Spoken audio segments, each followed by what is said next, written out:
남한산성의 깊은 밤, 차가운 바위로 깎아 만든 장군상이 핏빛 눈물을 흘리며 울부짖기 시작했습니다.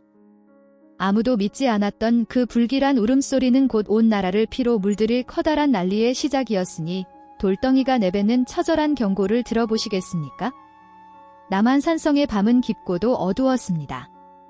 검푸른 하늘에는 이지러진 금음달이 위태롭게 걸려 있었고 산등성이를 타고 넘어오는 바람은 늙은 소나무 가지를 흔들며 괴이한 소리를 내질렀습니다. 성벽을 따라 흐르는 차가운 공기 속에는 설명할 수 없는 서늘한 기운이 감돌고 있었습니다. 이곳은 예로부터 수많은 병사들의 피와 한이 서린 곳이라 밤이 되면 산짐승조차 숨을 죽이고 지나간다는 말이 돌곤 했습니다. 그 성벽의 서쪽 끝자락, 자풀이 무성하게 자라난 구석진 곳에 오래된 돌장군상이 하나 서 있었습니다. 누가 언제 깎아 세웠는지 정확히 아는 이는 없었습니다. 그저 아주 오래전 나라를 지키다 억울하게 죽은 장수의 넋을 기르기 위해 이름 없는 석공이 피눈물을 삼키며 정을 쪼아 만들었다는 전설만이 아름아름 전해질 뿐이었습니다. 세월의 풍파에 깎여 코끝은 뭉툭해지고 갑옷의 비늘무늬도 희미해졌지만 부릅뜬 두 눈만큼은 여전히 성문 밖을 매섭게 노려보고 있었습니다. 사람들은 그 앞을 지날 때면 괜스레 등골이 오싹해져 침을 3번 뱉거나 합장을 하고 종종 걸음으로 지나치곤 했습니다. 이날 밤 서문 근처를 순찰하던 파수병 개똥이는 여느 때보다 더욱 심한 한기를 느꼈습니다. 솜을 두툼하게 누빈 옷을 입었음에도 살을 파고드는 냉기에 그는 연신 몸을 떨었습니다. 손에 든 등불이 바람에 위태롭게 흔들리며 그의 그림자를 기이하게 늘어뜨렸습니다. 어찌 이리도 춥단 말인가. 귀신이 고칼 노르시로군의 개똥이는 언손을 입김으로 녹이며 투덜거렸습니다. 며칠 전부터 성내 오물물이 핏빛으로 변했다거나 까마귀 떼가 대낮에 궁궐 지붕을 덮었다는 흉흉한 소문이 돌았지만 그는 그저 호사가들이 지어낸 헛소리라 치부했습니다. 당장 춥고 배고픈 것이 더 급한 그에게 나라의 운수 따위는 먼 이야기였습니다. 그때였습니다. 어디선가 낮고 음산한 소리가 들려왔습니다. 개똥이는 걸음을 멈추고 귀를 기울였습니다. 바람 소리인가 싶었지만 그것은 분명 사람의 신음소리와 닮아 있었습니다. 아니, 단순히 앓는 소리가 아니었습니다. 그것은 마치 땅속 깊은 곳에서부터 억눌려 터져나오는 찢어질 듯한 슬픔과 분노가 뒤섞인 통곡이었습니다. 누구냐? 개똥이는 떨리는 목소리로 소리쳤습니다. 하지만 돌아오는 대답은 없었습니다. 대신 그 기이한 울음소리만이 점점 더 커져만 갔습니다. 으허허헝 소리는 성벽 너머 숲에서 들리는 것 같기도 했고 바로 등 뒤에서 들리는 것 같기도 했습니다. 개똥이는 등불을 높이 들어 주위를 살폈습니다. 빛이 닿는 곳마다 앙상한 나뭇가지들이 마치 귀신의 손가락처럼 허공을 핥히고 있었습니다. 그는 두려움을 떨치기 위해 일부러 발소리를 크게 내며 소리가 나는 쪽으로 발걸음을 옮겼습니다. 그곳은 바로 돌장군상이 서 있는 서쪽 성벽 끝자락이었습니다. 가까이 다가갈수록 울음소리는 더욱 명확해졌습니다. 그것은 쇠를 긁는 듯 거칠면서도 창자가 끊어지는 듯 애절했습니다. 개똥이의 심장이 쿵쿵거리는 소리가 귓가에 울릴 정도로 긴장감이 고조되었습니다. 마침내 돌장군상이 서 있는 곳에 다다랐을 때 그는 자신의 눈을 의심해야만 했습니다. 희미한 달빛과 등불빛이 교차하는 그곳에 돌장군상이 서 있었습니다. 그런데 그 모습이 평소와 달랐습니다. 무생물이어야 할 돌덩어리에서 생명체와 같은 기운이 뿜어져 나오고 있었기 때문입니다. 개똥이는 마른 침을 꿀꺽 삼키며 등불을 장군상의 얼굴 쪽으로 비추었습니다. 그는 저도 모르게 비명을 지르며 뒷걸음질 쳤습니다. 돌장군상의 두 눈에서 시뻘건 액체가 주르륵 흘러내리고 있었던 것입니다. 그것은 분명한 피였습니다. 굳게 다물고 있던 돌 입술 사이에서도 검붉은 거품이 보글거리고 있었습니다. 돌이 우는 것이었습니다. 차가운 화강암이 뜨거운 피눈물을 흘리며 통곡하고 있었습니다. 이게 무슨... 개똥이는 다리에 힘이 풀려 그 자리에 주저앉고 말았습니다. 장군상의 울음소리는 이제 단순한 소리가 아니었습니다. 그것은 대기를 진동시키고 개똥이의 뼈마디를 울리는 파동이었습니다. 원통하라. 원통해 바람소리에 섞여 끊어질 듯 이어지는 목소리가 들렸습니다. 환청인지 실제 소리인지 구분할 수 없었지만 그 목소리에는 천년을 묵은 한이 서려 있었습니다. 오 피비린내가 온 강산을 덮을 것이다. 돌장군상은 마치 살아서 숨쉬는 사람처럼 어깨를 들썩이며 울부짖었습니다. 눈에서 흐른 피눈물은 볼을 타고 내려와 갑옷의 흉갑을 적시고 바닥의 흙 위로 뚝뚝 떨어졌습니다. 피가 떨어진 자리의 풀들은 순식간에 시커멓게 타들어가며 매캐한 연기를 피워 올렸습니다. 공포에 질린 개똥이는 도망쳐야 한다고 생각했지만 몸이 말을 듣지 않았습니다. 마치 보이지 않는 손이 그의 발목을 꽉 움켜쥐고 있는 것만 같았습니다. 그는 바닥을 기어서라도 그곳을 벗어나려 애썼습니다. 손톱이 깨지고 흙이 손톱 밑에 박히는 고통도 느껴지지 않았습니다. 오직 저 끔찍한 돌덩어리로부터 멀어져야 한다는 생각뿐이었습니다. 그때 돌장군상의 고개가 천천히, 아주 천천히 움직이기 시작했습니다. 돌과 돌이 맞물려 갈리는 소름 끼치는 소리가 적막한 밤 공기를 찢었습니다. 끼기깃, 끄그극. 장군상의 고개가 기어 도망가는 개똥이 쪽으로 돌아갔습니다. 피눈물로 얼룩진 부릅뜬 눈동자가 정확히 그를 응시했습니다. 보았느냐? 돌장군상의 입이 벌어지며 묵직한 저음이 터져 나왔습니다. 내 놈도 보았느냐? 다가올 멸망을 개똥이는 비명조차 지르지 못한 채 얼어붙었습니다. 장군상의 눈에서 쏟아진 붉은 빛이 그의 망막을 붉게 물들였습니다. 그 순간 개똥이의 머릿속으로 알 수 없는 영상들이 스쳐 지나갔습니다. 불타오르는 성곽, 참수당한 시체들이 산을 이루는 모습, 강물이 핏빛으로 변해 흐르는 광경, 그리고 굶주림에 지쳐 서로의 살을 뜯어먹는 사람들의 아비규환. 그것은 단순한 환상이 아니라 앞으로 닥쳐올 참혹한 미래의 예지였습니다. 으아악, 극도의 공포가 마비를 풀었습니다. 개똥이는 비명을 지르며 벌떡 일어나 미친 듯이 달리기 시작했습니다.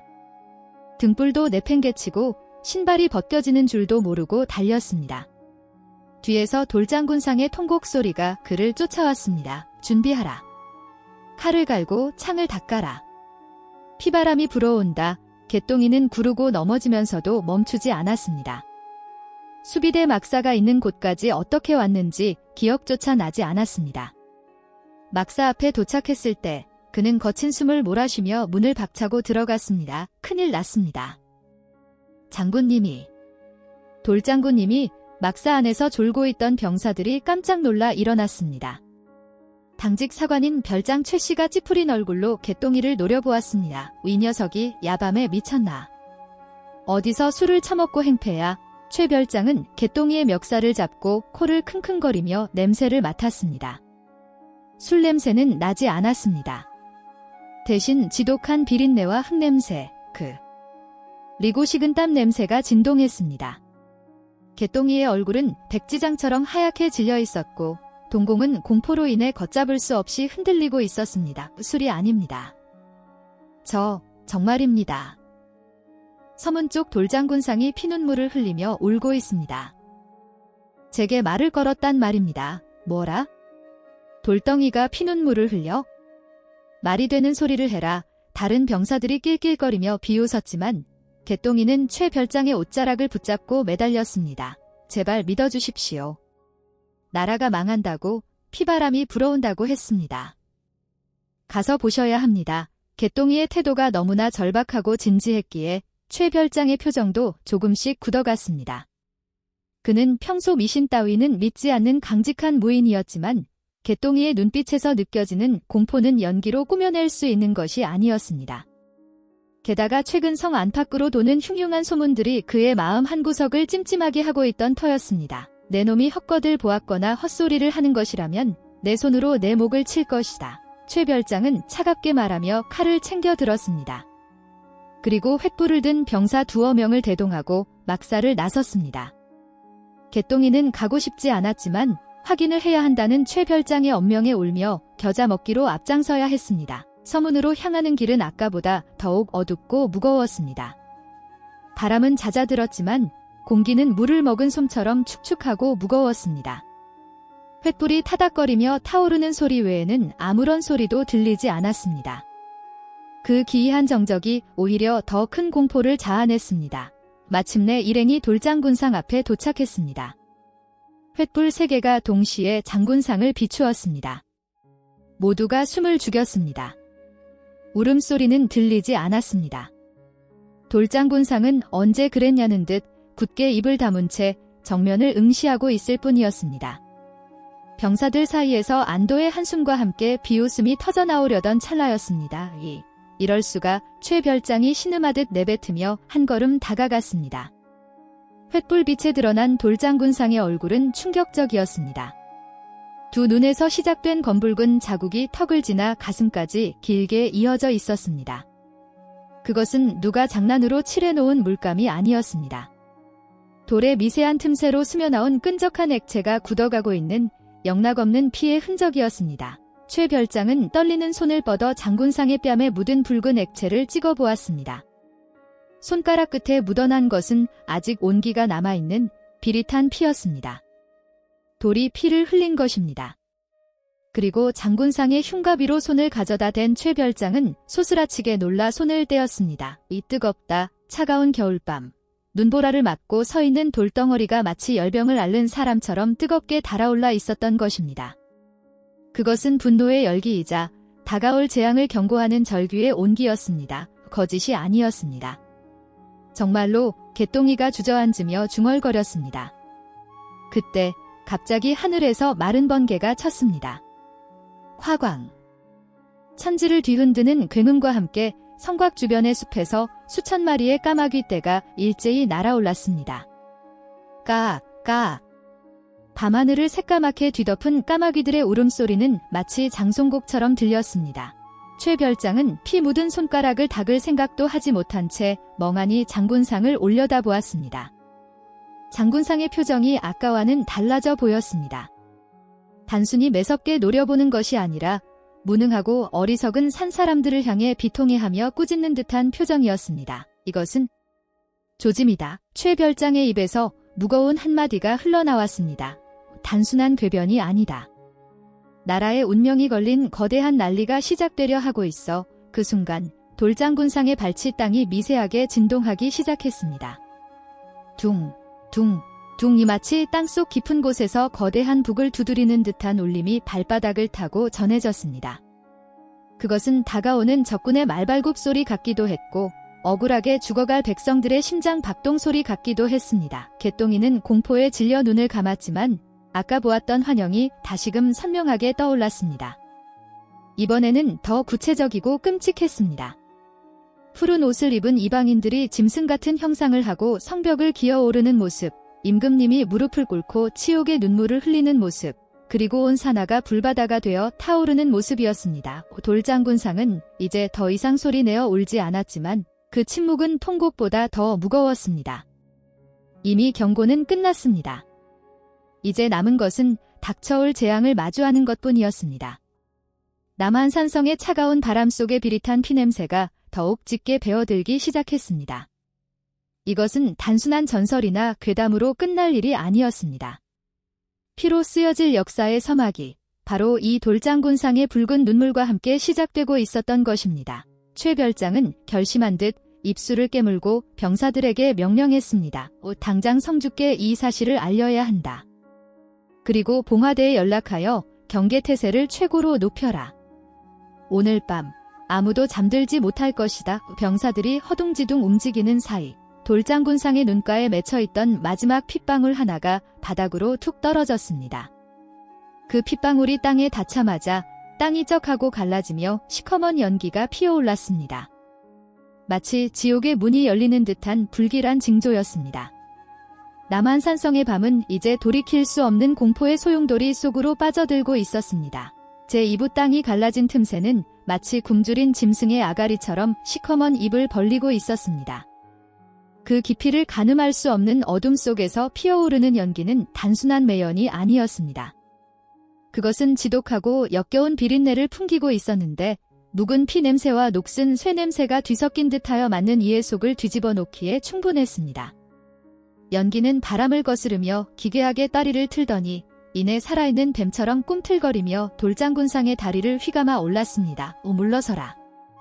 모두 물러서 최별장이 다급하게 외치며 칼자루를 움켜쥐었습니다. 하지만 그의 목소리는 거세게 몰아치는 눈보라 소리에 묻혀 희미하게 흩어질 뿐이었습니다. 병사들은 공포에 질려 뒷걸음질 치다 서로의 발에 걸려 넘어지기 일쑤였고 개똥이는 넋이 나간 사람처럼 갈라진 땅바닥을 멍하니 응시하고 있었습니다. 그 틈새에서 새어나오는 검은 기운이 개똥이의 얼굴을 덮치자 아이의 눈동자가 순식간에 뒤집히며 흰자위만 드러냈습니다. 온다. 그들이 온다. 푸른 옷을 입은 악귀들이. 산을 넘고 강을 건너 개똥이의 입에서 흘러나온 목소리는 평소의 앳된 음성이 아니었습니다. 마치 수십 년을 땅속에 묻혀있던 늙은이가 쇠를 긁는 듯한 걸걸하고 음산한 목소리였습니다. 그 소리에 병사 하나가 비명을 지르며 창을 내던지고 바닥에 납작 엎드렸습니다. 살려주십시오. 장군님, 살려주십시오. 제가 잘못했습니다. 병사는 허공을 향해 미친 듯이 손을 비벼댔습니다. 아무것도 없는 허공이었지만 그 병사의 눈에는 무언가 끔찍한 것이 보이는 듯 했습니다. 최 별장은 입술을 깨물어 피를 내며 정신을 다잡았습니다. 눈앞의 상황은 이성으로는 도저히 설명할 수 없는 기이한 현상의 연속이었습니다. 돌장군상의 붉은 눈물, 뜨거운 열기, 그리고 이제는 병사들을 홀리는 요상한 기운까지.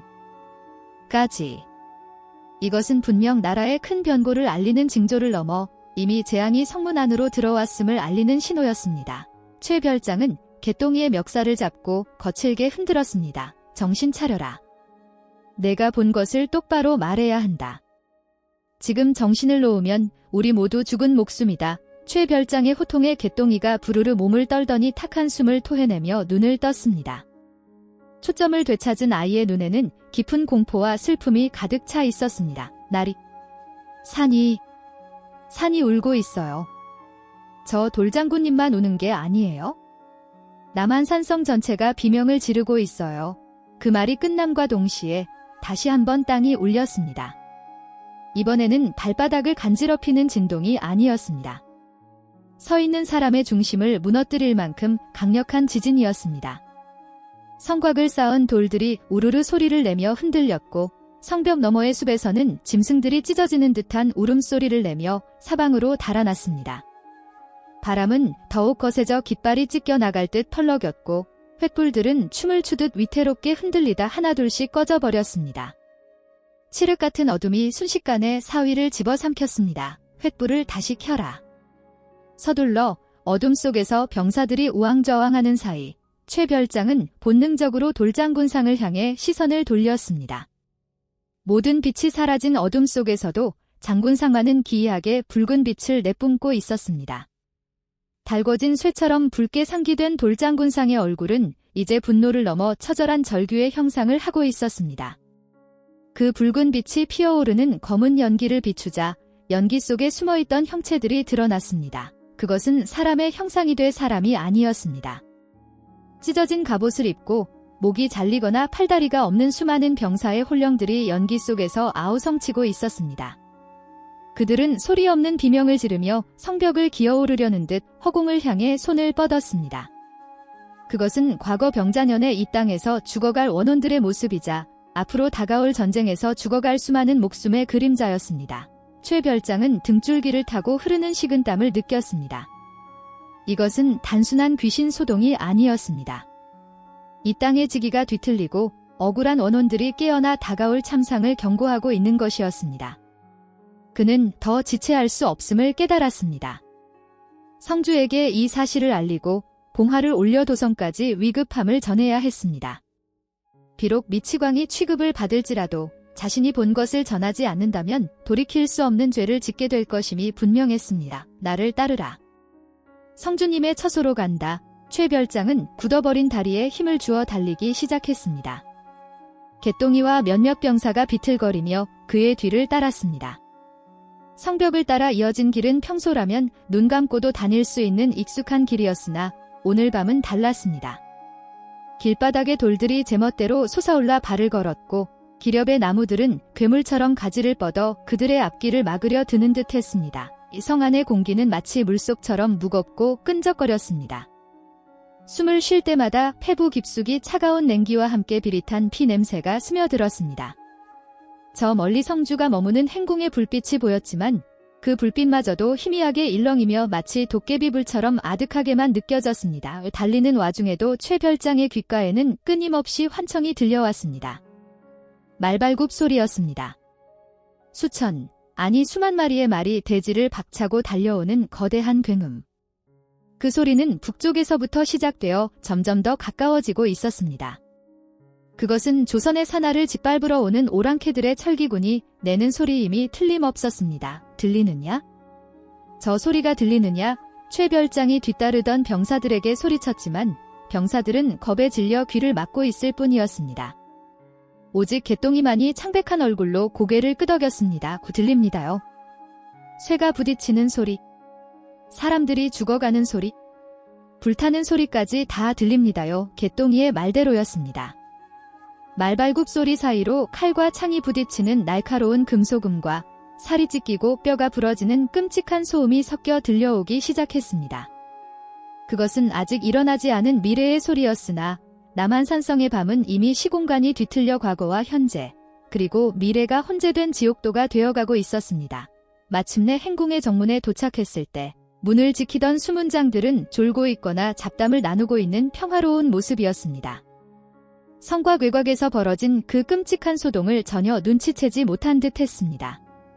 성벽 하나를 사이에 두고 지옥과 일상이 공존하는 기이한 광경에 최별장은 기가 막혔습니다. 문을 열어라. 당장 성주님을 뵙고 고할 것이 있다. 최별장의 고함에 수문장들이 깜짝 놀라 창을 겨누었습니다. 누구냐? 밤이 깊었는데 어찌 소란을 피우는가? 나다. 북문별장 최가다. 지금 당장 성주님을 뵙지 않으면 큰일이 난다. 비켜라. 수문장들이 최별장의 얼굴을 알아보고 주춤거리는 사이 최별장은 그들을 밀치고 행궁 안으로 뛰어들었습니다. 행궁 마당은 고요했습니다. 하지만 그 고요함은 폭풍전의 평온함이 아니라 죽음이 내려앉기 직전의 적막함과 같았습니다. 성주의 집무실 앞까지 단숨에 달려간 최별장은 예를 갖출 새도 없이 문을 벌컥 열어젖혔습니다. 방 안에는 성주가 촛불 아래서 서책을 읽고 있었습니다. 갑작스러운 침입자의 성주가 미간을 찌푸리며 고개를 들었습니다. 이게 무슨 짓인가? 최별장, 자네가 미치지 않고서야 어찌 감히 성주님. 지금 당장 봉화를 올리셔야 합니다. 적들이 오고 있습니다. 아니, 이미 늦었을지도 모릅니다. 최별장은 바닥에 무릎을 꿇으며 절규하듯 외쳤습니다. 그의 얼굴은 피와 땀, 그리고 검은 그을음으로 범벅이 되어 있어 마치 전장에서 갓 돌아온 장수처럼 보였습니다. 적이라니? 봉화라니. 지금 밖은 눈보라가 칠 뿐, 쥐새끼 한 마리 얼씬하지 않거늘 무슨 헛소리란 말인가. 자네 술을 마셨는가? 성주는 믿을 수 없다는 듯 코웃음을 쳤습니다. 따뜻한 방 안에서 두터운 벽에 둘러싸인 채 서책이나 읽고 있는 이들에게 밖의 참상은 닿지 않았던 것입니다. 최별장은 가슴을 치며 답답함을 토해냈습니다. 술이 아닙니다. 북문 밖 돌장군상이 피눈물을 흘리고 땅이 갈라져 검은 연기가 솟구쳤습니다. 그리고 수만 대군의 말발굽 소리가 들려옵니다. 제 목을 걸고 말씀드립니다. 이것은 단순한 헛것이 아닙니다. 그때였습니다. 성주의 뒤편에 놓인 병풍이 덜커덩거리며 흔들리기 시작했습니다. 방 안의 촛불이 일제히 파르르 떨리더니 불꽃의 색이 시퍼렇게 변했습니다. 성주의 표정이 굳어졌습니다. 방 안의 온기가 순식간에 사라지고 입김이 나올 정도의 냉기가 바닥에서부터 차오르기 시작했습니다. 이게 무슨? 성주가 당황하여 자리에서 일어나려는 순간 열려진 문밖에서 시커먼 그림자가 스르르 방 안으로 미끄러져 들어왔습니다. 아까 돌장군상 아래 갈라진 땅에서 솟구쳤던 그 검은 연기였습니다. 연기는 방 안을 휘감으며 서서히 사람의 형상을 갖추기 시작했습니다. 그것은 거대한 갑옷을 입은 장군의 모습이었습니다. 그러나 머리가 있어야 할 자리에는 텅 빈 어둠뿐이었고 양손에는 피가 뚝뚝 떨어지는 녹슨 칼을 들고 있었습니다. 최별장은 숨을 멈추었습니다. 그것은 돌장군상이 형상화된 것인지 아니면 이 땅을 지키다 죽어간 옛 장수의 원혼인지 알 수 없었습니다. 하지만 한 가지 확실한 것은 그 존재가 엄청난 분노를 품고 있다는 사실이었습니다. 허공에 떠있는 목 없는 장군의 그림자는 성주를 향해 천천히 다가갔습니다. 성주는 공포에 질려 뒷걸음질 치다 의자에 걸려 넘어졌습니다. 저것이 무엇이냐? 여봐라. 밖에 아무도 없느냐? 성주의 비명에도 밖에서는 아무런 인기척이 없었습니다. 마치 이 방만이 세상과 단절된 듯 했습니다. 그림자는 칼을 들어 올려 성주가 아닌 벽에 걸린 지도를 가리켰습니다. 칼끝이 닿은 곳은 조선의 북쪽 국경이었습니다. 그리고 그 칼끝은 아주 천천히 남쪽으로 내려와 남한산성이 있는 곳에서 멈추었습니다. 그러자 지도 위로 붉은 핏물이 배어나오기 시작했습니다. 핏물은 순식간에 번져 지도의 산과 강을 붉게 물들였습니다. 보이십니까? 저것이 바로 하늘이 내리는 경고입니다. 최 별장이 울부짖었습니다.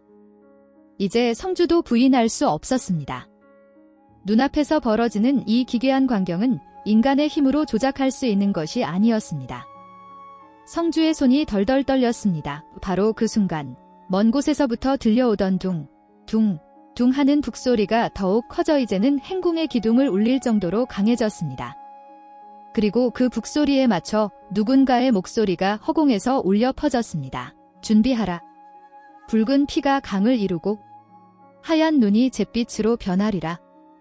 성문은 닫힐 것이나 죽음은 안에서 피어날 것이다. 그 목소리는 돌장군상 앞에서 들었던 개똥이의 목소리와 똑같았습니다. 아니, 그것은 수많은 사람의 목소리가 하나로 합쳐진 듯한 거대한 합창이었습니다. 성주가 마침내 정신을 차린 듯 창백해진 얼굴로 소리쳤습니다. 봉화를 올려라. 전 병력을 깨우고 성벽을 사수하라. 이것은 보통 일이 아니다. 성주의 명령이 떨어지자마자 방 안을 가득 채웠던 검은 연기가 순식간에 흩어지며 사라졌습니다. 하지만 그들이 사라진 자리에는 지독한 화약 냄새와 피비린내가 짙게 남아 있었습니다. 최 별장은 비틀거리며 일어섰습니다. 이제 시작이었습니다. 보이지 않는 적과의 싸움, 그리고 곧 닥쳐올 보이는 적과의 싸움. 두 가지 전쟁이 동시에 시작된 것입니다. 최 별장이 방 밖으로 뛰쳐나왔을 때 밤하늘을 올려다본 그의 눈이 크게 띄었습니다. 저것은 밤하늘에 떠있던 달이 사라졌습니다. 대신 그 자리에 시뻘건 핏빛 구름이 소용돌이치고 있었습니다. 그리고 그 구름 사이로 거대한 불덩어리 하나가 유성처럼 남한산성을 향해 곤두박질치고 있었습니다. 쾅! 불덩어리가 성박숲에 떨어지자 천지가 진동하며 거대한 불기둥이 치솟았습니다. 그 불빛에 비친 산등성이에는 믿을 수 없는 광경이 펼쳐져 있었습니다. 낮에는 보이지 않았던, 아니 존재하지 않았던 수만 개의 깃발이 산을 뒤덮고 있었습니다. 푸른색 바탕에 용이 그려진 깃발들. 그것은 바로 북방 오랑캐 청나라 군대의 깃발이었습니다. 이미 포위되었습니다. 뒤따라 나온 개똥이가 절망적인 목소리로 중얼거렸습니다. 최 별장은 주먹을 꽉 쥐었습니다. 돌장군상의 피눈물은 단순한 경고가 아니었습니다. 그것은 이미 적들이 코앞까지 당도했음을, 그리고 우리 내부가 이미 공포와 혼란으로 무너져 내리고 있음을 알리는 만가였던 것입니다. 우북을 쳐라. 적이다. 전군 전투태세 최 별장의 목소리가 남한산성의 차가운 밤 공기를 갈랐습니다. 하지만 그의 외침은 이미 시작된 비극의 서막을 알리는 신호탄일 뿐이었습니다. 산성 아래 숲에서부터 짐승의 울음소리와도 같은 적군의 함성이 파도처럼 밀려오기 시작했습니다. 그리고 그 함성 속에는 아까 돌장군상 앞에서 들었던 기괴한 통곡 소리가 교묘하게 섞여 있어 듣는 이들의 간담을 서늘하게 만들었습니다. 남한산성의 밤은 이제 피와 불, 그리고 귀곡성으로 물들어가고 있었습니다. 밤하늘을 집어삼킬 듯 타오르는 불기둥이 남한산성 동쪽 성벽 너머 숲을 잿더미로 만들고 있었습니다. 그 불빛은 단순한 화재가 아니었습니다. 마치 지옥의 문이 열린 듯 시뻘건 화염이 혀를 날름거리며 밤의 어둠을 갉아먹었고, 그 빛에 반사된 수만 개의 칼날이 섬뜩한 은빛 파도를 이루며 산성으로 밀려들고 있었습니다. 적의 군세는 인간의 군대라기보다는 산을 휘감고 올라오는 거대한 강철 구렁이와 같았습니다. 최 별장은 성벽 막루 난간을 부서져라 움켜쥐었습니다. 손마디가 하얗게 질렸고 손톱 밑에서는 핏물이 배어 나왔지만 그는 고통조차 느낄 수 없었습니다. 눈앞에 펼쳐진 광경은 병법서 어디에도 나오지 않는 현실과 악몽이 뒤섞인 생지옥 그 자체였기 때문입니다. 북을 더 크게 울려라. 병사들이 얼어붙으면 다 죽는다.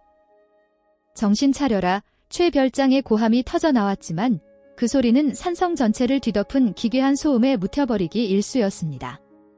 적군이 두드리는 북소리는 땅을 울리는 천둥소리 같았고 산짐승처럼 울부짖는 그들의 함성은 고막을 찢을 듯 날카로웠습니다.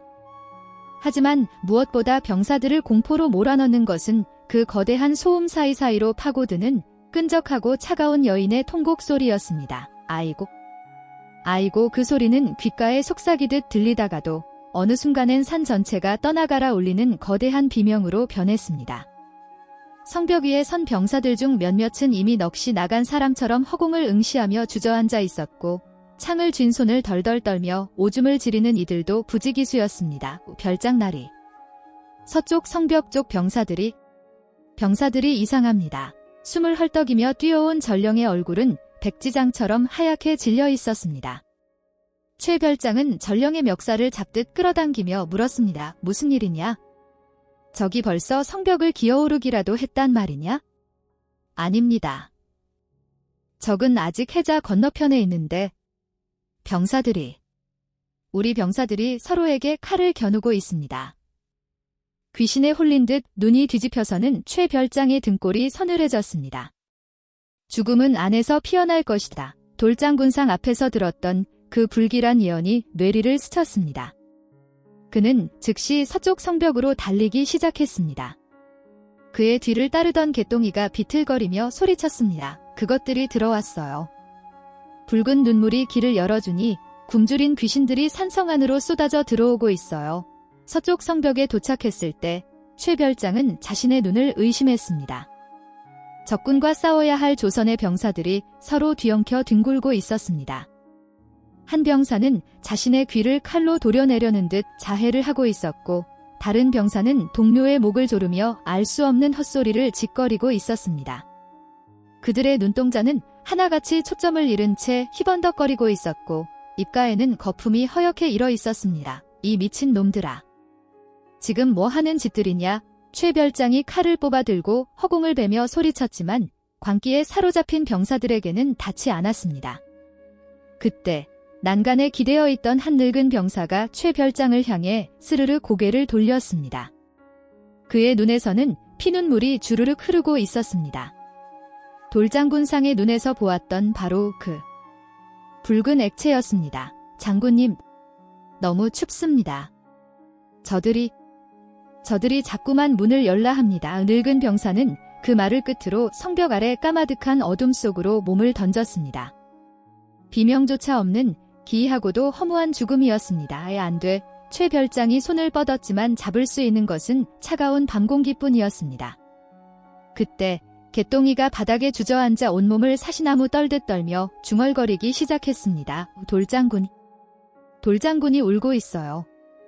너무 억울해서, 너무 분해서 피가 끓어올라 돌이 터지려 해요.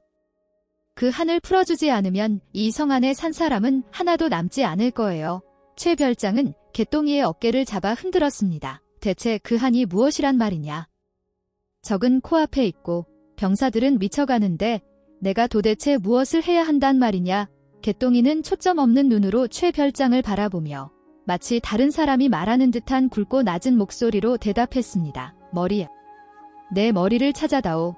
잃어버린 내 머리를 제자리에 돌려놓지 않으면 이 피눈물은 멈추지 않을 것이다. 그리고 그 피가 강물이 되어 너희 모두를 삼킬 것이다. 순간 최 별장의 머릿속에 번개 같은 깨달음이 스쳤습니다. 행궁 뒷마당 구석에 처박혀 있던 돌장군상은 목이 부러진 채 몸통만 남아 있었습니다. 사람들은 세월이 흘러 그리 된 것이라 여겼지만 그것은 누군가에 의해 의도적으로 훼손된 것이 분명했습니다. 그리고 그 잘려나간 머리는 어디에선가 원한을 품은 채 썩어가고 있었던 것입니다. 머리라니. 그 돌덩이의 머리가 어디에 있단 말이냐? 그때였습니다. 성 밖에서 쏘아올린 불화살 수천 발이 밤하늘을 수놓으며 성 안으로 쏟아져 내렸습니다. 화살 촉에는 기름 먹인 천과 함께 붉은 글씨가 쓰인 부적이 매달려 있었습니다. 화살이 꽂히는 곳마다 불길이 치솟았고 그 불길 속에서 검은 연기가 피어오르며 사람의 형상을 갖추기 시작했습니다.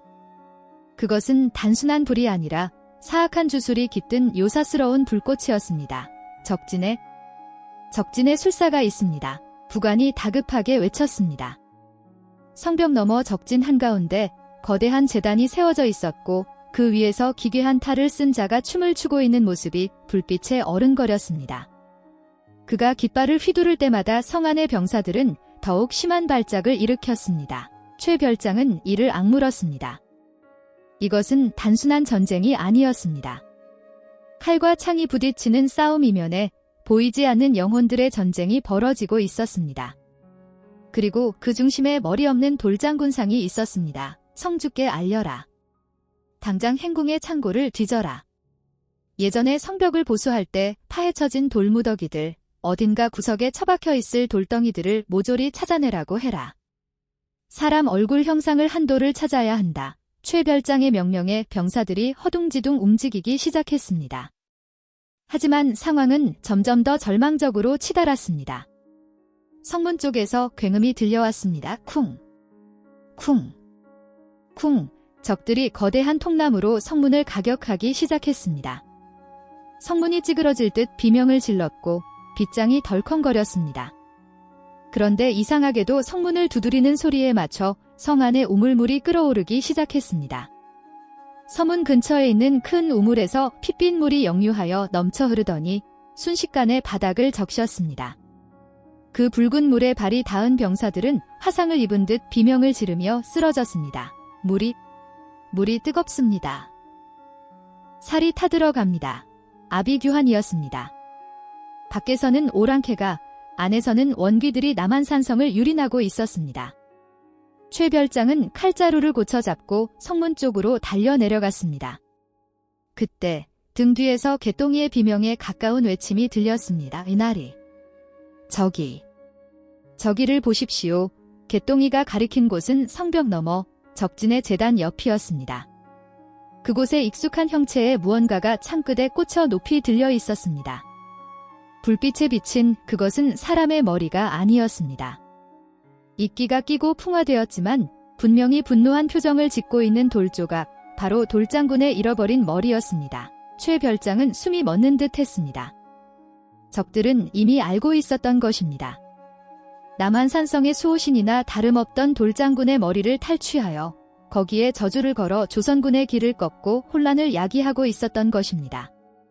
돌장군의 몸통이 피눈물을 흘리며 통곡했던 이유는 자신의 머리가 적들의 손에 넘어가 더러운 주술의 도구로 쓰이고 있었기 때문이었습니다.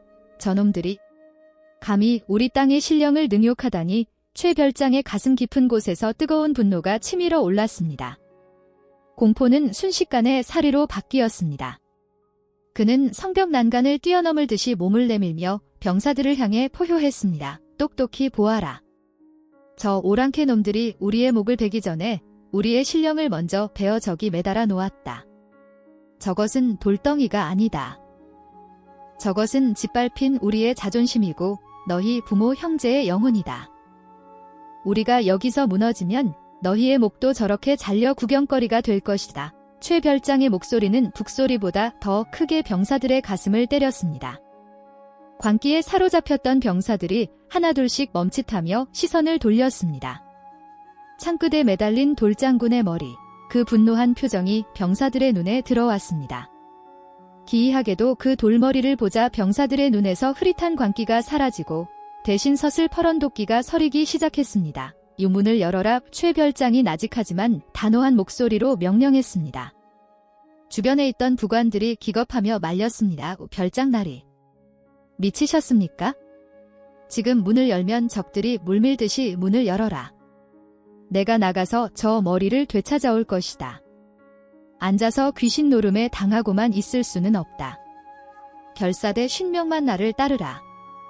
나머지는 성벽 위에서 화살을 퍼부어라. 최 별장의 눈은 이미 인간의 것이 아닌 듯 형형하게 빛나고 있었습니다. 그것은 돌장군상의 눈빛과 닮아 있었습니다. 그 기세에 눌린 수문장이 떨리는 손으로 빗장을 풀었습니다. 끼익쾅. 육중한 성문이 열리자마자 차가운 바람과 함께 피비린내가 확 끼쳐 들어왔습니다. 성문 앞까지 다가와 있던 청나라 선봉대들이 갑작스러운 성문 개방에 당황하여 주춤거렸습니다. 죽을 힘을 다해 뛰어라. 저 재단까지다. 돌장군의 머리를 되찾지 못하면 살아서 돌아올 생각 마라. 최별장은 가장 먼저 어둠 속으로 몸을 던졌습니다. 그의 뒤로 죽음을 각오한 50명의 병사들이 짐승처럼 포효하며 뛰쳐나갔습니다. 와! 조선의 병사들이 내지르는 함성은 지금까지의 공포에 찬 비명과는 달랐습니다. 그것은 한 맺힌 귀신의 통곡과도 같았고 굶주린 늑대의 울음과도 같았습니다. 예상치 못한 반격에 청나라 기병들의 말들이 놀라 날뛰었습니다. 최별장은 앞을 가로막는 적병의 가슴을 단칼에 베어 넘기고 피를 뒤집어 쓴 채 오직 제단만을 향해 달렸습니다. 그의 눈에는 오로지 창끝에 매달린 돌장군의 머리만 보였습니다. 붉은 달빛 아래 돌장군의 머리가 마치 살아있는 것처럼 눈을 번뜩이며 최별장을 응시하는 듯 했습니다. 기다리십시오. 내 기필코 당신을 본래의 자리로 돌려놓으리다. 하지만 적진의 깊숙한 곳으로 들어갈수록 공기는 점점 더 무거워졌습니다. 단 위에서 춤을 추던 주술사가 기괴한 웃음소리를 내며 손을 뻗자 바닥에서 검은 그림자들이 솟아올라 최별장의 발목을 휘감았습니다. 그것은 죽은 자들의 손길이었습니다. 발이 천근만근 무거워지고 눈앞이 흐릿해졌습니다. 오라! 스스로 제물이 되러 왔느냐. 주술사의 목소리가 최별장의 머릿속을 직접 파고들었습니다. 극심한 두통이 몰려왔지만 최별장은 혀를 깨물어 정신을 차렸습니다. 입안 가득 고인 피를 바닥에 뱉으며 그는 소리쳤습니다. 내 놈의 요술 따위는 통하지 않는다. 나는 조선의 무관 최명길이다. 최별장이 마지막 힘을 짜내어 도약했습니다. 그의 칼끝이 주술사의 목을 향해 정확히 날아갔습니다. 동시에 성벽 위에서는 개똥이가 돌장군의 몸통을 끌어안고 목 놓아 울부짖고 있었습니다. 소년의 울음소리가 밤하늘을 가르자 창끝에 매달려 있던 돌장군의 머리에서 붉은 광채가 뿜어져 나오기 시작했습니다. 과연 최별장은 그 사악한 주술을 깨뜨리고 돌장군의 머리를 되찾을 수 있을 것인가? 남한산성의 운명이 걸린 밤은 이제 절정을 향해 치닫고 있었습니다. 피와 눈물, 그리고 한 맺힌 통곡 소리가 뒤엉킨 전장 한복판에서 인간과 귀신의 경계는 이미 무너져 내리고 있었습니다. 최별장의 칼끝이 허공을 가르자 마치 찢어지는 비단 소리와 함께 검푸른 연기가 흩어졌습니다. 주술사의 목을 노렸던 칼날은 그의 목덜미를 스치는 대신 그가 쥐고 있던 검은 지팡이를 두 동강 냈습니다. 지팡이가 부러지자마자 제단 주변을 감싸고 있던 기이한 냉기가 한순간에 폭발하듯 사방으로 퍼져나갔습니다. 주술사는 뒤로 나동그라지며 짐승 같은 비명을 질렀습니다. 그것은 사람의 목청에서 나오는 소리가 아니라 땅속 깊은 곳에서 바위를 긁는 듯한 소름 끼치는 굉음이었습니다. 감히 미천한 인간 따위가 신성한 의식을 방해하다니. 주술사가 피를 토하며 소리치자 바닥에서 꿈틀거리던 검은 그림자들이 일제히 최별장의 몸을 향해 쇄도했습니다. 그림자들은 뱀처럼 그의 팔다리를 휘감고 살을 파고들려 했습니다. 뼛속까지 시려오는 한기에 전신의 근육이 비명을 질렀지만 최별장은 멈추지 않았습니다. 그의 눈은 오직 하나, 창끝에 매달려 붉게 빛나는 돌장군의 머리에만 고정되어 있었습니다. 막아라. 저들을 보호해라. 최별장을 따라왔던 결사대원들이 그림자들과 청나라 병사들 사이로 몸을 던졌습니다. 그들은 칼이 부러지면 주먹으로, 팔이 잘리면 이빨로 적을 물어뜯으며 길을 텄습니다. 한 병사가 창에 찔린 채로 적장의 허리춤을 붙잡고 늘어지며 최별장을 향해 외쳤습니다. 별장나리. 뒤는 저희가 막겠습니다. 어서 머리를. 어서. 그 처절한 외침이 최별장의 가슴을 후벼 팠습니다. 그는 입술을 깨물어 흐르는 눈물을 삼키고 창대를 향해 도약했습니다. 공중에서 몸을 비틀어 창대를 내리치자 마침내 돌장군의 머리가 바닥으로 떨어졌습니다. 쿵! 돌덩이 하나가 떨어졌을 뿐인데 마치 거대한 성벽이 무너지는 듯한 묵직한 진동이 대지를 울렸습니다. 최별장은 굴러가는 돌장군의 머리를 품에 안았습니다. 차가운 돌덩어리여야 할 머리에서 믿을 수 없을 만큼 뜨거운 열기가 느껴졌습니다. 그것은 마치 펄펄 끓는 피가 흐르는 생명체와도 같았습니다. 그 순간 돌장군의 부릅뜬 눈에서 뿜어져 나오던 붉은 광채가 최별장의 전신을 감쌌습니다. 그 빛은 따뜻했고 동시에 슬펐습니다. 돌아가자. 내가 있어야 할 곳으로 최별장은 무거운 돌머리를 가슴에 품고 성문을 향해 달리기 시작했습니다. 그의 등 뒤에서는 결사대원들이 하나둘씩 쓰러지며 내지르는 단말마가 들려왔지만 그는 감히 뒤를 돌아볼 수 없었습니다. 그들의 죽음을 헛되이 하지 않으려면 오직 앞만 보고 달려야 했습니다. 한편 성벽위는 아수라장이었습니다. 성문 밖의 상황을 지켜보던 병사들은 발을 동동 구르며 화살을 쏘아댔지만 어둠 속에 뒤엉킨 아군과 적군을 구별하기가 쉽지 않았습니다. 오직 개똥이만이 돌장군의 목 없는 몸통을 부둥켜 안은 채 주문을 외우듯 흐느끼고 있었습니다. 장군님, 제발 별장 아저씨를 지켜주세요. 우리 아버지를 데려가셨던 저승사자들을 물리쳐주세요. 제발. 소년의 눈물방울이 돌장군의 갑옷 위로 떨어질 때마다 목 없는 석상에서 우웅거리는 공명음이 커져갔습니다. 그것은 마치 자식을 잃은 어미의 울음소리 같기도 했고 나라를 잃은 백성의 통곡 같기도 했습니다. 그 소리는 점차 커져 성벽을 넘어 저 아래 피비린내 나는 전장까지 울려 퍼졌습니다. 청나라 장수 용골대는 말 위에서 이 기이한 광경을 지켜보며 등골이 오싹해짐을 느꼈습니다. 수많은 전장을 누비며 별의별 귀신 같은 적들을 베어보았지만 돌덩어리가 울고 빛을 뿜는 광경은 처음이었습니다. 그의 애마가 공포에 질려 뒷걸음질 쳤습니다. 저건 요술이다. 저놈을 쏴라. 머리를 가진 놈을 절대 살려보내지 마라. 용골대의 고함에 궁수들이 일제히 활시위를 당겼습니다. 화살이 비처럼 쏟아졌습니다. 최별장은 이를 악물고 달렸으나 다리에 화살 한 발이 깊이 박혔습니다. 비틀거리며 무릎을 꿇는 순간 청나라 기병들이 그를 에워쌌습니다. 날카로운 창날들이 그를 겨누었습니다. 모든 것이 끝났다고 생각한 찰나였습니다. 최별장의 품에 있던 돌장군의 머리가 스스로 공중으로 떠올랐습니다. 적병들도 최별장도 심지어 성벽 위의 아군들도 숨을 멈추고 그 광경을 바라보았습니다. 허공에 떠오른 돌장군의 머리는 붉은 눈물을 흘리며 입을 크게 벌렸습니다. 그리고 그 입에서 천둥 같은 호령이 터져 나왔습니다. 네, 이놈들. 감히 여기가 어디라고 발을 들이느냐. 그것은 사람의 귀로 듣는 소리가 아니라 영혼을 직접 때리는 파동이었습니다. 돌장군의 호령에 청나라 기병들의 말들이 거품을 물고 쓰러졌고 병사들은 고막을 감싸주며 바닥을 뒹굴었습니다. 그 틈을 타 최별장은 다시 일어섰습니다. 다리의 고통은 이미 느껴지지 않았습니다. 성문을 열어라. 성벽 위에서 수문장이 목이 터져라 외쳤습니다. 굳게 닫혔던 성문이 다시 삐그덕거리며 열렸고 최별장은 비틀거리는 걸음으로 그러나 결코 쓰러지지 않은 채 성문 안으로 들어섰습니다. 그의 뒤로 돌장군의 머리가 붉은 꼬리를 그리며 따라 들어왔습니다. 성문이 닫히는 굉음과 함께 최별장은 돌장군의 몸통이 있는 곳으로 기어 올라갔습니다. 개똥이가 울다 지쳐 쓰러져 있는 옆으로 최별장은 떨리는 손으로 돌장군의 머리를 들어 올렸습니다. 목이 잘린 단면에 머리를 맞추는 순간 눈부신 섬광이 번쩍이며 밤하늘을 대낮처럼 밝혔습니다. 치지직 쾅. 돌과 돌이 맞물리는 소리가 났고 갈라졌던 틈이 거짓말처럼 사라졌습니다. 완전한 모습을 되찾은 돌장군은 이제 단순한 석상이 아니었습니다. 거대한 붉은 기운이 석상을 중심으로 소용돌이치더니 성벽 밖으로 맹렬하게 뻗어나갔습니다. 그 기운은 붉은 안개가 되어 청나라 군대를 덮쳤습니다. 안개 속에 갇힌 적들은 보이지 않는 칼날에 베이는 듯한 공포에 사로잡혔습니다. 멀쩡하던 무기가 부러지고 깃발이 찢겨 나갔습니다.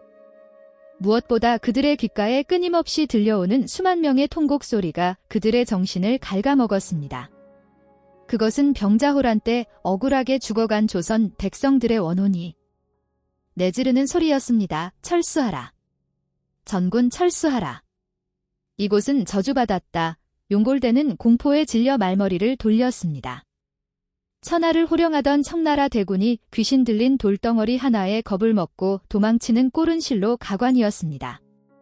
썰물처럼 빠져나가는 적들의 뒷모습을 보며 남한산성의 병사들은 환호성 대신 주저앉아 오열했습니다. 살았다는 안도감과 그들을 위해 목숨을 바친 50명의 결사대에 대한 미안함이 뒤섞인 눈물이었습니다. 새벽달이 올 무렵 붉은 안개는 서서히 걷혔습니다. 떠오르는 아침 해가 피로 물든 성벽을 비추었습니다. 최별장은 돌장군상 아래 힘없이 기대어 앉아 있었습니다. 그의 온몸은 상처투성이었고 숨소리는 거칠었지만 입가에는 희미한 미소가 걸려 있었습니다. 그의 옆에는 개똥이가 잠들어 있었고 돌장군은 아무 일도 없었다는 듯 묵묵히 서쪽 하늘을 노려보고 있었습니다. 다만 달라진 것이 하나 있다면 돌장군의 두 눈에서 흘러내린 붉은 핏자국이었습니다. 비바람이 몰아쳐도 세월이 흘러도 지워지지 않을 그 붉은 눈물 자국은 밤새 이 성을 지키기 위해 흘렸던 피와 눈물의 증거로 남았습니다. 사람들은 그 후로 그 석상을 피오름 흘린 장군이라 불렀습니다. 전설에 따르면 나라에 큰일이 생길 때마다 돌장군의 눈가가 붉게 물들고 밤이면 성벽을 따라 쇠신발 끄는 소리가 들린다고 합니다. 최별장은 그날 이후 벼슬을 버리고 돌장군상을 지키는 직위가 되어 평생을 살았습니다. 그는 종종 술 한 병을 들고 와 석상 앞에 부어주며 돌아오지 못한 50명의 부하들과 밤새 이야기를 나누곤 했다고 전해집니다. 산성 위로 불어오는 바람소리에는 지금도 그날 밤의 함성과 통곡, 그리고 간절했던 염원이 섞여 있는 듯합니다. 역사의 수레바퀴 아래 짓밟혔던 이름 없는 영웅들의 이야기는 그렇게 돌에 새겨져 붉은 눈물과 함께 영원히 기억될 것입니다. 이것이 남한산성 서문 옆 이끼 낀 돌장군상에 얽힌 기이하고도 슬픈 내력입니다.